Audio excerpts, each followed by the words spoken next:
दापोली शहरात उनाडगुरांच्या त्रासानं व्यापारी आणि ग्राहक झाले हैराण. सविस्तर वृत्त.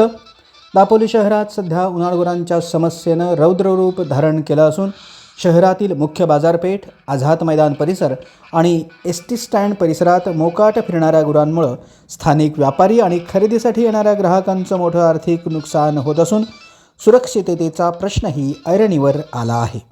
बाजारपेठेतील भाजीपाला विक्रेते, फळ विक्रेते आणि किराणा माल दुकानांच्या बाहेर मांडलेल्या मालावर ही गुरं ताव मारतात.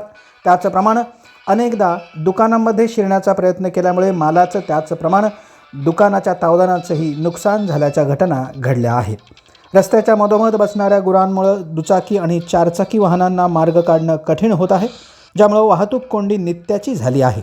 अनेकदा ही गुरं आपापसात भिडतात, ज्यामुळे रस्त्यावरून चालणाऱ्या पादचाऱ्यांना आणि विशेषतः लहान मुलांना दुखापत होण्याची भीती निर्माण झाली आहे.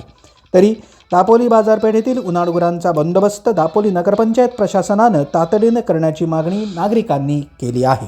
दापोली शहरात उनाडगुरांच्या त्रासानं व्यापारी आणि ग्राहक झाले हैराण. विशेष प्रतिनिधी सलीम रखांग आणि प्रशांत परांजपेसह निवेदिता, फास्ट न्यूज, दापोली.